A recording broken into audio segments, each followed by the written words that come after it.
Olá, gente boa. Você já pensou que a gente está vivo? Nós estamos vivos. Eu estou vivo, você está vivo. E vivo num mundo em que muita gente já viveu e outros tantos ainda viverão, né? Virão a vida. Mas o fato da gente estar vivo, já pensou que é a condição para tudo? Se a gente não está vivo, acabou, não tem mais sentido, né? Então, é estando vivo que a nossa vida tem sentido. Então, este é o assunto do Papo Dinâmico que já está no ar.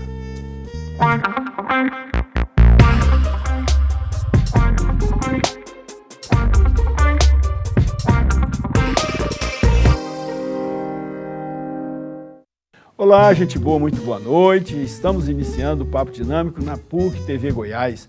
Hoje o tema é a vida, nós vamos falar da vida e nada melhor para falar deste assunto que duas psicólogas e um psicólogo, né, que estão aqui com a gente.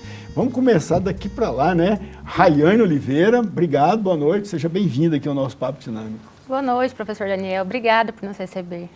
E logo aqui no meio, nós temos a Giovana Vasconcelos. Obrigado, boa noite, seja bem-vinda. Boa noite, professor, boa noite, pessoal. E lá na ponta esquerda, o Matheus Melo. Boa noite, Matheus, seja bem-vindo. Boa noite, professor, boa noite a todos de casa. Ok, vamos começar aqui com a Rayane, viu, Rayane? O que significa, na sua visão, a importância da vida? A vida, ela é baseada nas relações interpessoais, né, no contato que nós estabelecemos uns com os outros. Então, acho que o principal foco aqui da vida e que a gente vê muito, né, em terapia é isso. Ok, você vê assim também, Giovana? Eu vejo dessa forma também. A vida, ela é uma relação entre o que vivemos no nosso cotidiano, o que já vivemos no passado e o que nós podemos viver. Então, ter uma qualidade de vida é essencial para a gente poder construir nosso futuro, né? É assim que a psicologia define a vida? Relações? São as relações passadas, presentes, futuras que definem a vida? Como é que é? A vida seria a essência de tudo. A vida, ela é uma junção de laços, pessoas, sentimentos, emoções, e dentro disso se constitui um ser humano. Não basta aqui, Rayane, não basta nascer, crescer, casar, ficar velho, morrer para viver. Precisa de algo mais. Precisa, né? A vida é um processo, né? É esse caminhar, como o senhor falou, né? Não são só pontos, né? Muita coisa vai acontecendo antes, enquanto você nasce e cresce, até que você casa, né? E também nesse processo, muitas vezes as pessoas encontram dificuldades, né? Tá, mas então a vida nesse sentido, Giovana, não seria só lembranças e esperanças? Não exatamente, porque a vida, ela se constrói ao longo da nossa vivência, né? A partir do momento em que a nossa mãe está nos gestando, no momento da infância, adolescência, vida adulta, a vida idosa, tudo que acontece vai nos afetando, vai acontecendo e fazendo parte ali da nossa construção enquanto pessoa mesmo. Ô, Matheus, na verdade está seguindo assim, um roteiro mas está interessante. Uhum. A vida, então, esse conjunto, esse processo, né? Uhum. Esse conjunto de relações que a gente viveu, vivencia e está vivenciando nesse mundo, né? Mas tem gente que vive mais e outros menos, mesmo vivendo o mesmo tanto de tempo? Sim.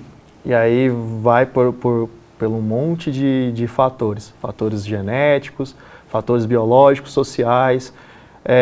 Por exemplo, há pessoas que vão viver mais tempo em idade, porém não vai viver com qualidade. E tem pessoas que vão viver menos tempo, porém com muita qualidade. Então tem esse paralelo de vivências, do que é a vida. E aí a gente busca entender também o significado da vida mesmo. O que significa viver para mim, o que significa viver para o próximo, para o outro, né? Tá, e vamos vir de lá para cá agora, Giovana. O que qualifica a vida? O que é uma vida qualificada, uma vida, digamos, mais vivida, uma vida mais cheia de conteúdo, de uma vida superficial, uma vida vazia? Isso vai depender do que a pessoa pretende viver enquanto ela está aqui na Terra, aqui conosco, né? depende do que ela busca, do que ela quer construir ao longo da vida, do que ela quer deixar para o futuro também. Porque às vezes a gente não mede a vida pelos anos vividos, mas pelas marcas que a pessoa deixou aqui no mundo, né? Tá, mas Rayane, tá certo, depende das expectativas da pessoa, dos seus valores, dos seus sonhos e tal. Mas deve existir alguns elementos objetivos pelos quais você define o que é uma vida qualificada de uma vida que não é qualificada, não? Quando a pessoa consegue viver plenamente o aqui e o agora, sem estar tão focado no futuro, ou estar tão preso no passado, ela consegue viver uma vida com mais qualidade.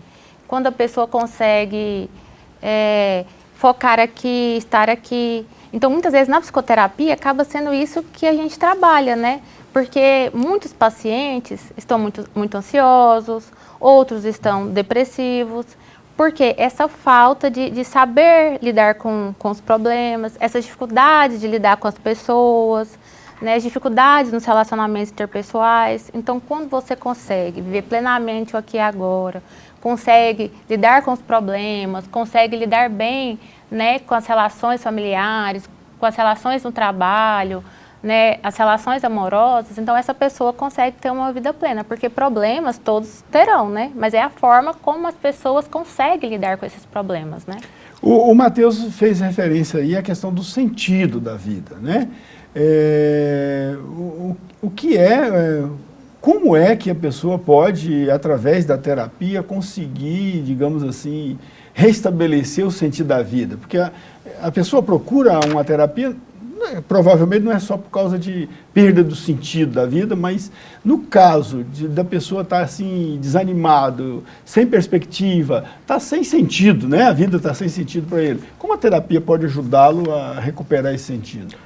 Bom, a terapia ela busca trazer sentido, como o senhor mesmo disse, professor, de várias formas, sejam elas comportamentais, ou então ressignificando traumas passados, coisas vivenciadas.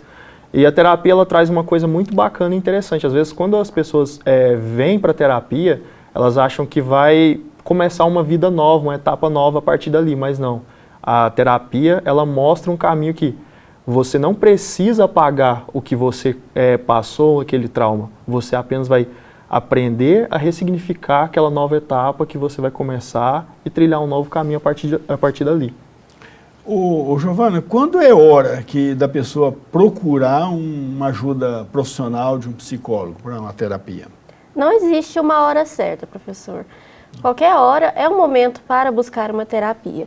Mas quando você percebe que você está com esses sintomas, por exemplo, de respiração pesada, taquicardia, que é o coração acelerado, que muitas pessoas falam, né? Muita sudorese, que é suor excessivo, falta de apetite, dificuldade para dormir. Esses são sintomas que são graves, que são sintomas que o próprio corpo está demonstrando que a pessoa precisa falar o que está sentindo, que a pessoa precisa procurar uma ajuda. Ok, a pessoa que procura, Rayane, um atendimento psicoterápico é uma pessoa que ela está necessariamente com algum problema, alguma dificuldade, uma doença mental ou não necessariamente? Uma pessoa saudável também pode procurar? Uma pessoa saudável também pode procurar. Ela pode procurar para desenvolver mais. Porque está com a vida boa demais e procurar terapia para ficar...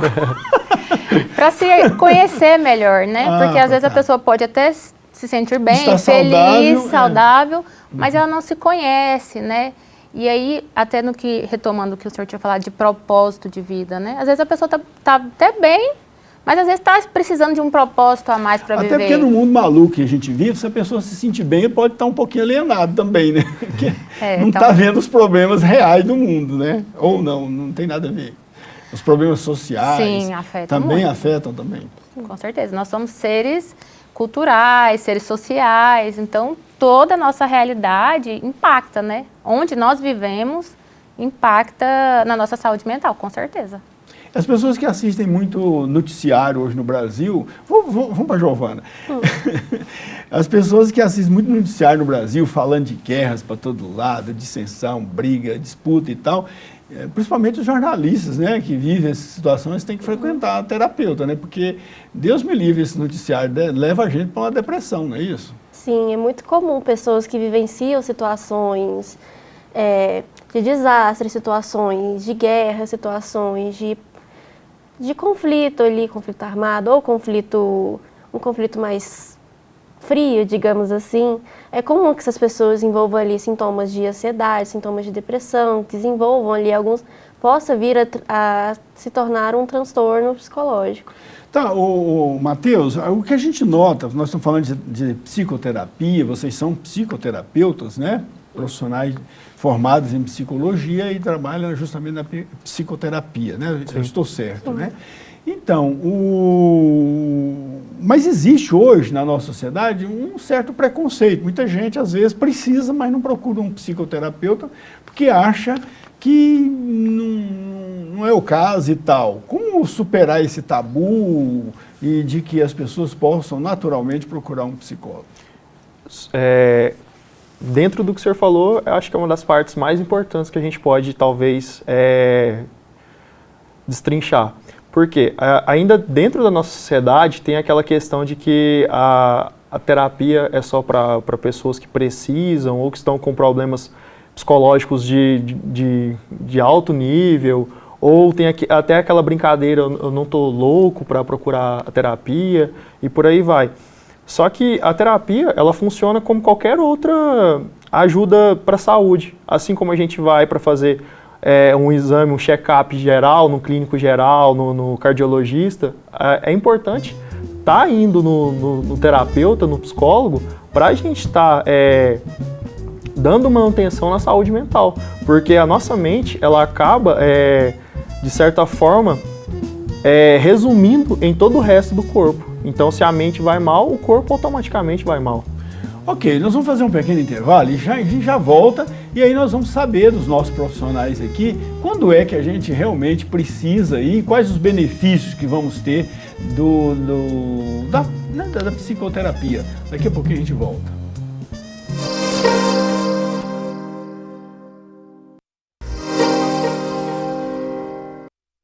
De volta com o Papo Dinâmico na PUC TV Goiás. Hoje nós estamos falando sobre a vida, né? Sobre o sentido da vida, sobre os cuidados que devemos ter com a vida, e especialmente sobre a saúde mental, que é a que dirige a nossa vida, digamos assim, o comando. É isso mesmo, Matheus? A saúde mental é a mente, né, que comanda a vida da gente? Sim. Tem até aquele quesito, se a mente vai mal, todo o resto vai mal. Então, a partir do momento que conseguimos dar uma atenção maior para a mente, automaticamente o corpo vai bem, as nossas relações pessoais e interpessoais também vão bem, vida profissional e todo o resto vai bem. Então, a saúde mental é quem manda. Quais os benefícios práticos a psicoterapia traz para o dia a dia das pessoas? A psicoterapia ela consegue fornecer diversos benefícios, desde as relações pessoais e interpessoais, como eu disse para o senhor anteriormente. A psicoterapia ela oferece apoio emocional, tanto na vida profissional como no trabalho, na escola. Mas o que mais? Vamos ver, Giovana, ajuda aí. O que mais para fazer? Por exemplo, tem pessoas que têm mania de rejeição, de rejeitar a si mesmo ou rejeitar alguma pessoa. A psicoterapia pode ajudar a superar isso? Pode sim. É muito comum, por exemplo, como o senhor disse, pacientes que têm essa questão da rejeição, que ela entender a raiz dessa rejeição. Por que está acontecendo essa rejeição? Às vezes essa rejeição vem de alguma coisa que aconteceu ali na infância, no início ali da gestação da pessoa, que isso reflete sim na sua vida ao longo da vida adulta, infância, juventude, velhice. E também a pessoa consegue experimentar tantos melhores sintomas físicos até. Muitas vezes as pessoas sentem sintomas físicos e esses sintomas acabam melhorando também. Pode melhorar na qualidade do sono, na qualidade das suas relações pessoais, porque às vezes isso afeta o nosso humor no dia a dia. As pessoas podem ter sintomas de irritação ou baixa qualidade assim na conversa, não sabe socializar da forma correta. E isso, a terapia ajuda imensamente nessa questão. Pois é, Rayane, eu tive uma professora de psicologia, a Guta, gente boa demais, extraordinária. Nunca mais a vi, sumiu, não sei para onde ela anda. Se está nos vendo, um grande abraço para ela. Ela falava o seguinte, que se você tem um problema, você tem que externar esse problema, porque ele vai aparecer de algum modo. Se não aparecer nas suas manifestações psicológicas, vai manifestar inclusive como tumor. É possível mesmo? Ela falava isso, eu achava até que ela falava para assustar nós, para a gente poder se abrir e dizer o que a gente sentia e tal. Mas é possível mesmo que um problema psicológico possa se manifestar como um tumor? Tem uma frase da Gestalt terapia que fala, se você não explode, você implode. Então, se aquilo não for falado, se aquilo não for trabalhado na psicoterapia, né, se a pessoa vai guardando aqueles sentimentos, aqueles ressentimentos, aqueles problemas, isso vai se manifestar fisicamente. Então, às vezes, as pessoas desenvolvem gastrite nervosa, às vezes as pessoas têm queda de cabelo, alergias, vão aos médicos, fazem inúmeros exames, não descobrem o que tem, e aí, atualmente, nessas situações, os médicos orientam a procurar um psicólogo, né, porque está... Ô, Giovana, nós vamos chegar no Marcelo daqui a pouco, no Matheus daqui a pouco. Por exemplo, tem a questão das perdas, né? As pessoas perdem emprego, né? Tem gente que perde até o visto para os Estados Unidos, mas é a perda, né? Muita gente perde e consegue superar por conta própria e tal, mas em geral as perdas, perder um ente querido e tal, pode se tornar uma situação bastante sofredora, traumática para a pessoa. A psicoterapia, como é que ela pode colaborar, né, para a pessoa, sei lá, superar esses momentos de crise? A gente fala que um luto nunca é superado, digamos assim, porque você sempre vai estar convivendo com a falta daquela pessoa, aquele ente querido. Então, professor, o que a gente pode fazer dentro da psicoterapia é ajudar a ressignificar esse processo.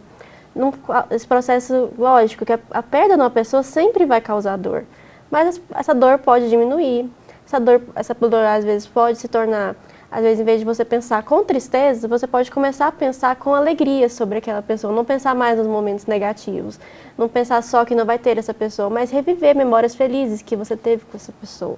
E a psicoterapia ajuda a ressignificar esse processo, a caminhar pelas fases do luto, a poder achar uma forma de não ter mais essa dor tão presente assim na vida. Ok, e você, Matheus, como é que você vê a psicoterapia em relação à questão das perdas? Concordo com a Giovana em tudo que ela disse. A psicoterapia ela é fundamental para tratar as perdas. A psicoterapia ela busca ressignificar a perca, respeitando, claro, as fases do luto, porque o luto ele está presente em tudo. O luto ele pode estar presente desde a perca de um ente querido, ou também na perca do emprego, de um trabalho, de um carro. Isso é o luto. O luto é a falta de algo que tinha importância para a gente. E aí a psicoterapia ela nos traz o quê? O resultado de uma ressignificância daquela perca. Então ela busca mostrar caminhos que você tem além daquela falta, daquela saudade. Tem um autor, um literato brasileiro, chamado Machado de Assis, você já deve ter lido algum livro dele, e tem um livro dele chamado A Ressurreição. Nesse livro, ele tem uma frase que eu marquei, né? Notei e acabei decorando. Ele diz assim, a melhor forma de salvar de um naufrágio é pegar outro barco. Então, você perdeu alguma coisa, e a melhor forma é pegar outro barco, ou pegar outra coisa que substitua aquela, ou não é por aí que vai a terapia? O que significa ressignificar?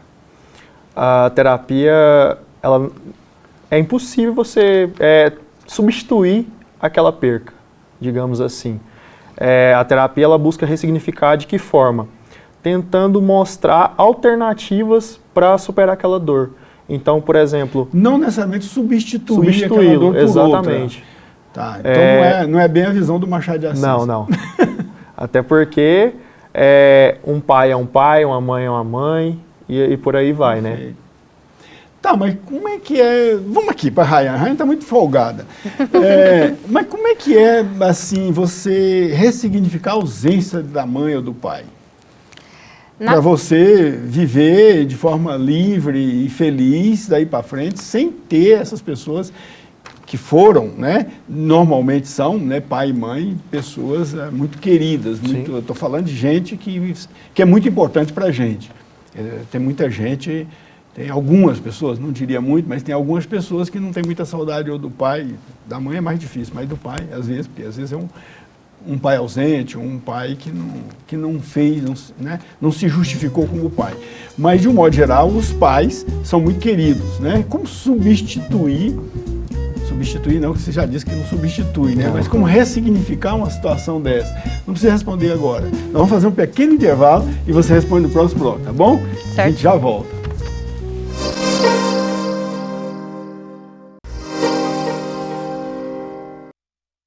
De volta com o Papo Dinâmico na PUC TV Goiás. Nós também estamos no YouTube, no canal do programa Papo Dinâmico e no canal da PUC TV Goiás e nas redes sociais, no Facebook, no X e no Instagram. Lá você pode mandar suas mensagens para nós, sugerir temas e convidados, né, para participar aqui do nosso programa, ok? E hoje nós estamos falando da vida, do sentido da vida e especialmente relacionado, né, com a saúde mental das pessoas, com 3 profissionais aqui de alto nível, psicólogos, psicoterapeutas, né? Eles trabalham justamente com psicoterapia, tratando dos problemas, né, psicológicos que as pessoas têm. Temos lá na ponta esquerda, o Matheus Melo, bem jogando aqui no meio, aqui, de meio armador, né, a Giovana, deixa eu ver o nome dela completo, Giovana Vasconcelos, e aqui bem do lado direito aqui, jogando a ala direita, a Rayane Oliveira.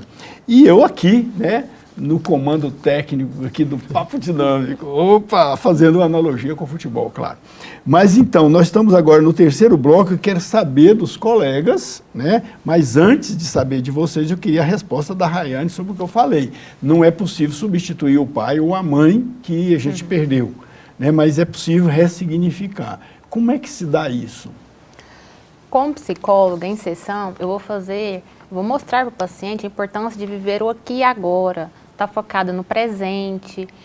Nós vamos, né, o paciente vai falar sobre esse luto, vai falar sobre por que está atingindo ele agora, isso vai ser discutido. Então, a gente pode usar técnicas para isso, né? Tem uma técnica que eu gosto muito, que ela é da carta, que é uma coisa que a gente usa, né, na sessão, que é para isso, para o paciente lidar com esse luto, o paciente lidar com essas emoções. Como eu falei anteriormente, né, o que não explode, implode. Então, é falando, em sessão, que isso vai sendo trabalhado e isso vai ficando menos dolorido, né? Vai ficando menos sofrido. A solução que a Marília Mendonça dá, da estrelinha, vocês não usam essa não, né? Quando bater a saudade, olha aqui para cima. Eu ainda sou aquela estrelinha, vocês conhecem essa música, né? Sim. Quando ela morreu, ficou reiteradamente tocando essa música, né? Que nem é dela, mas ela gravou uma parte dessa, teve uma gravação. Não é por aí, não é a estrelinha que vai justificar. Então, se pai morreu, mãe morreu, aí a gente fala, para as crianças a gente faz isso, né? Não, mamãe está lá no céu, uma daquelas estrelinhas e tal. E a ressignificação, como é que é, Giovana? Como é que se dá? Não é por aí. Não é bem por aí. Pode ser um mecanismo, principalmente para crianças, como o senhor mesmo falou. A gente pode usar esse mecanismo por exemplo, no caso da estrelinha, mas a gente tem que entender a pessoa, a criança em questão, que essa pessoa não vai voltar. Infelizmente, não vai ter essa volta. Então, o que a gente pode fazer, como eu tinha dito anteriormente, né, é buscar entender que essa dor é uma dor válida, uma dor que a pessoa tem direito de estar sentindo, que essa dor um dia ela pode passar ou não, mas que ela vai ficar menos dolorida, que a pessoa vai pode conviver com essa dor, pode conviver com a falta dessa pessoa, que a vida vai continuar de qualquer forma, né? Mas pode diminuir essa dor. Tá, mas nesse sentido, a fé não pode ajudar também, não, Matheus? Por exemplo, eu já perdi meu pai, minha mãe, né? e minha sogra, meu sogro e alguns amigos muito queridos. E na minha fé eu sempre rezo, né? Rezo por eles e para que um dia eu possa revê-los na outra dimensão, na eternidade e tal. Eu acredito nisso, que eu vou reencontrá-los. Espero que demore bastante, mas que para mim o tempo está passando. Para eles não, tanto faz ser daqui 100 anos, 50 anos ou amanhã, não faz diferença para eles, porque estão na eternidade. Mas eu não. Eu estou aqui, então eu ainda quero ficar por aqui por algum tempo. Mas um dia, certamente, eu encontrarei com eles na minha fé. Isso ajuda também na terapia? Sim, ajuda bastante. Seria uma forma até de confortar aquela pessoa que está passando por esse momento difícil, que é o luto, que é a perca, né? Que é uma fase que todos nós iremos passar. E a fé, ela ajuda, de certa forma, mostrando novas possibilidades de que hoje a pessoa não está mais no mundo físico, no mundo material, mas um dia, quem sabe, irá reencontrar. Seria uma forma de conforto. E aí vem também pelo lado da estrelinha também, como o senhor bem disse na questão da música, de que conforta quando a pessoa olha para o céu e pensa, nossa, talvez o meu pai está me olhando lá de cima, é uma estrela, e aí por aí vai. Então a fé... Isso faz parte também de um processo terapêutico. Sim, né? sim. Ah, que legal. Então, como lidar? Agora vamos voltar a gente falou das guerras e tal, né? Então vamos voltar nesses assuntos, mas não só especificamente da guerra, mas de um modo geral o mundo moderno nos traz muita ansiedade e pode nos levar a sentir muita pressão por conhecimento, pressão por posição social, pressão, você se sente pressionado para ter, sei lá, um carro, a propaganda, principalmente os caras do telefone aí, dos call centers, né, que fica apurrinhando a vida da gente, querendo que a gente compre isso, compre aquilo, adere a isso, adere aquilo. Então o mundo moderno nos pressiona de toda forma, né? Como lidar com essa ansiedade ou com essa pressão causada pelo mundo moderno? Vamos começar com a Rayane. Bem, com terapia, com técnicas de respiração, né? A gente utiliza muito, né, em sessão, técnica de respiração quando nós temos pacientes com transtornos ansiosos, né? Porque esse mundo moderno tem gerado muito isso, né? Muitos transtornos de ansiedade nas pessoas, né? Por aí, Giovana? É por aí. Que uma das coisas primordiais durante a terapia é entender, professor, que essa pressão não é uma pressão uma pressão necessária para nós. É uma pressão exterior. A gente tem que entender que até onde isso pode ser saudável, até onde isso é necessário. Às vezes é uma expectativa do outro, não é uma expectativa sua. Então a gente aprende, na terapia a gente pode aprender a separar isso, o que a gente realmente quer e o que está sendo imposto que a gente queira, digamos assim. Matheus, o que a gente vê aí agora, atualmente, a gente vê assim, uma certa pressão para se posicionar, ou se posicionar de um jeito ou de outro. Sob pena de repente, você perdeu o visto ou não conseguiu visto para os Estados Unidos. Né? Essa obrigação que, de certo modo, chega para a gente por meio da mídia, né, que você tem que se posicionar de um jeito ou de outro, isso também causa ansiedade e seria motivo de terapia? Sim. A partir do momento que essa pressão ela se torna, de certa forma, patológica, então ela ela se torna um nível de se buscar a terapia, sim. Porque hoje somos uma geração muito imediatista. Então as pessoas querem respostas prontas, tudo para agora, tudo para já. Então, a partir do momento que você impõe ou tenta extrair, sem que a pessoa queira, uma resposta de saber qual é o seu lado, qual é a sua escolha, e aquilo gerar um desconforto e a pessoa não souber o que dizer por conta de medo ou por medo de exclusão de alguma forma, aquilo pode sim gerar uma ansiedade e se tornar a nível patológico. Giovana, tem acontecido muito ultimamente as pessoas decidir alguma coisa ou ir nas redes sociais e postar alguma coisa que lhes causa depois um transtorno danado. Causa cancelamento, causa muita gente reagindo e criticando e atacando mesmo. Nas redes sociais as pessoas atacam. E muitas pessoas que postam alguma coisa ficam desesperadas depois, né? Isso é motivo também de terapia? Pode ser sim, porque queremos ou não, nós somos seres sociais, nós somos seres que convivem em sociedade. Então, querendo ou não, acaba que até inconscientemente nós buscamos uma aceitação social, que as pessoas nos acolham, que as pessoas nos aceitem. E quando ocorre essa reação em massa de desgostarem do que nós falamos, né? De ataques mesmo. Sim, de atacarem, pode sim causar sintomas e até possivelmente depois um transtorno depressivo, um transtorno ansioso. Tá ok. Gente, nós vamos ter que fazer um pequeno intervalo, mas no próximo bloco eu vou saber dos nossos convidados aqui sobre a questão do perdão, certo? Se o perdão é uma terapia, né? Você pedir perdão e também se ser perdoado, se sentir perdoado, certo? Ou não, né? Daqui a pouco a gente volta e vamos ver o que eles vão dizer sobre isso.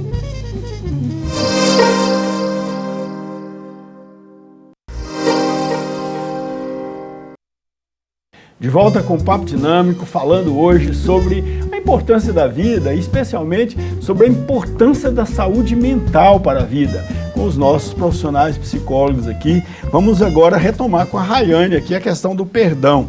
O perdão, assim, eu cometi uma falta contra você, aí eu chego e te peço perdão. Isso me liberta, é uma forma de terapia, e se de repente você não me perdoa, aí como é que fica? Perdoar não significa esquecer o que a outra pessoa fez, não significa que você tem a obrigação de continuar convivendo, tendo amizade, né, um relacionamento com aquela pessoa, mas perdoar é importante porque isso permite que você não fique preso naquilo, que você consiga seguir em frente, né, que aquilo não se torne um entrave na sua vida, né? É aquela história de se a pessoa não pede perdão ou não perdoa, é como se estivesse tomando um veneno pensando que o outro vai morrer, é isso? É mais ou menos isso, Giovana? Pode ser que sim, porque às vezes é muito comum as pessoas falarem isso, né? Sim, porque às vezes a pessoa pode achar que esse não perdoar está punindo a pessoa, mas às vezes a pessoa está se punindo, porque a pessoa fica remoendo aquilo várias e várias e várias vezes, e no final das contas quem está sofrendo é a própria pessoa. Assim como a Rayane disse, ninguém é obrigado a perdoar ou ser perdoado, mas a gente tem que saber lidar tem que saber pontuar até onde isso está nos afetando, até onde isso está fazendo bem ou está fazendo mal. Perfeito. O Matheus, que técnicas vocês utilizam e como elas funcionam na terapia? Dentro da minha abordagem, que é a terapia cognitivo comportamental, a gente busca muito a questão do comportamento presente mesmo. E uma das técnicas que eu mais trabalho hoje, e aí tem várias, claro, vai variar de acordo com a demanda do paciente. Porém, geralmente a primeira técnica que eu passo é o diário. É uma tarefinha de casa mesmo, para que a pessoa vá anotando. E aí, na outra sessão, a gente trabalha em cima disso. E aí também, claro, tem técnicas de respiração para ansiedade, por aí vai variar muito da demanda do paciente. Então, é um pouco complexo eu trazer para o senhor aqui. Tá, Giovana, e qual é a abordagem que você trabalha? Também Eu também sou da... Cognitivo-comportamental? Isso, terapia cognitiva comportamental. Só que no meu caso, eu trabalho mais com crianças e adolescentes. Então, eu tenho que trazer tarefas mais palpáveis ali para a realidade deles, né? Uma das técnicas que eu acabo utilizando bastante com adolescentes é a técnica do diário, porque às vezes o adolescente não lembra muito do que aconteceu ali no dia a dia, e às vezes eu peço para anotar. O que aconteceu no meu dia, meu sentimento, como estou me sentindo em relação a isso. É uma técnica que eu uso bastante com adolescentes e também com crianças, ensinar a achar formas de ver como é que está acontecendo a situação. Porque acaba que criança é um pouco mais complexo de se trabalhar do que com um adulto ou um adolescente. Ok, e a abordagem sua, Rayane, qual é? Gestalt terapia. Ah, você trabalha com Gestalt? Gestalt é fechar, mas quer fechar Gestalt, que fala? Sim. Fechar, não deixar em aberto. Como é que é isso? Você pode explicar melhor? Olha, assim, em terapia, na Gestalt terapia, como eu falei aqui algumas vezes, a gente foca muito no presente, a pessoa, essa questão de fechar a Gestalt, são aquelas relações inacabadas, aquelas situações inacabadas que ainda estão gerando sofrimento no presente. Ok. Então, quais os maiores desafios vocês enfrentam? Vamos começar com o Matheus, nos consultórios. Hoje, uma das maiores demandas e desafios que eu tenho dentro do consultório é relações amorosas, relações pessoais, profissionais. E isso tem crescido cada vez mais, até por conta da pandemia mesmo. Depois da pandemia, o índice de pessoas que procuraram o setting terapêutico mesmo, por conta dessas demandas, seja profissional, por conta de problemas no trabalho, e aí a pessoa começa a se sentir adoecida por conta de coisas que está acontecendo ali dentro do trabalho e acaba trazendo para a gente do consultório mesmo. Ok. O Giovana, como é que você enxerga o futuro da psicoterapia no Brasil? Eu vejo que é uma área que só tem a crescer, por conta das demandas sociais que nós temos, da forma como estamos interagindo com a sociedade, principalmente pós-pandemia, né, que teve uma grande mudança de como a sociedade se estrutura, querendo ou não. Por mais que nós tenhamos voltado a interagir nas escolas, voltado ao trabalho presencial, parado de usar máscaras, isso afetou sim a dinâmica de como a sociedade funciona. A sociedade agora está totalmente, digamos, está bem diferente. A sociedade digitalizada como está hoje, o tempo todo mundo, né, nas redes sociais, todo mundo tem seu perfil, tem seu celular, tem seu tablet. Enfim, as pessoas estão muito digitalizadas. Isso é mais um campo, digamos assim, minado para as pessoas precisar de terapia, agora com a Rayane.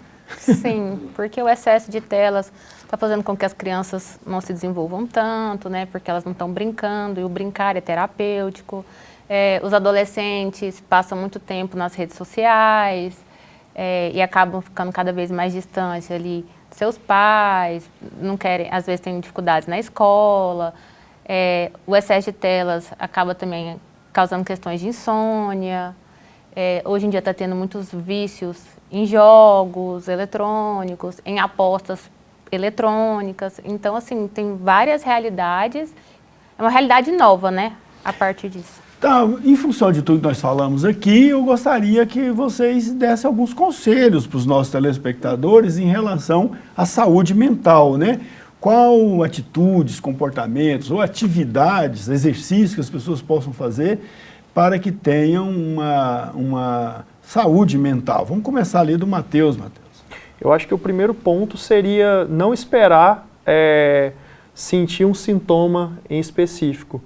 Acho que o importante da saúde mental é a manutenção e a prevenção. Porque quando você previne, coisas mais graves, digamos, não chegarão a acontecer, né? Então, a prevenção é a parte principal da saúde mental. Prevenção. Como é que se daria essa prevenção? Primeiro, buscando a psicoterapia, né? Porque, como discutido anteriormente, não necessariamente a gente precisa sentir algo para buscar o psicólogo. Então, a gente pode buscar a terapia para se conhecer melhor, para buscar, talvez, respostas de coisas que a gente sente que tem, porém não sabe nomeá-las, né? Sim. E você, Giovana, que cuida de crianças, quais os conselhos que você daria? O conselho que eu dou, principalmente para os pais, para professores, é sempre estar atento ao que está acontecendo ali na criança. Ver comportamentos de querer se afastar ali dos adultos, de não querer interagir, de não falar o que está acontecendo na escola, porque criança acaba que gosta de falar muito sobre o que está acontecendo. Sempre estar de olho no que está acontecendo ali na vida dessa criança. E você, qual o conselho, Rayane, você dá para quem? Para nosso telespectador?